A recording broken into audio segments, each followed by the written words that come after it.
Hi, mango series episode 4ಗೆ ಸ್ವಾಗತ. ನಿಮ್ಮ ಮನೇಲಿ ಮ್ಯಾಂಗೋ ಮತ್ತು ಹನಿ ಇದೆಯಾ? ಹಾಗಿದ್ರೆ ಬನ್ನಿ ಈಸಿಯಾಗಿ ಕ್ರೀಮಿಯಾಗಿರೋ ಮ್ಯಾಂಗೋ ಸಾರ್ಬೆಟ್ ಮಾಡೋಣ. ಅವೇ 2 ಇಂಗ್ರೀಡಿಯೆಂಟ್ಸ್ ಅಷ್ಟೇ.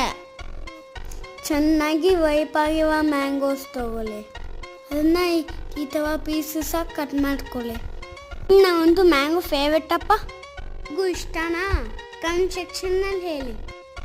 ಹೀಗೆ ಪ್ಲೇಟ್ನಲ್ಲಿ ಕೂಡ ಫ್ರೀಸ್ ಮಾಡ್ಬೋದು ಅಥವಾ ಜಿಪ್ಲಾಕ್ ಕವರಲ್ಲೂ ಮಾಡ್ಬೋದು. ಫ್ರೀಸ್ ಆದಮೇಲೆ ಅದನ್ನು ಮಿಕ್ಸಿ ಜಾರಿಗೆ ಹಾಕಿ ಮತ್ತು ಹನಿ ಹಾಕಿ ಸ್ಮೂತ್ ಪೇಸ್ಟಾಗಿ ಬ್ಲೆಂಡ್ ಮಾಡ್ಕೊಳ್ಳಿ. ನೋಡಿ ಎಷ್ಟು ಯಮ್ಮಿಯಾಗಿ ಕ್ರೀಮಿ ಆಗಿದೆ.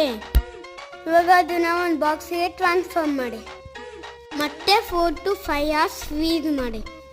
Yummy mango sorbet ready. ಬಾಯ್.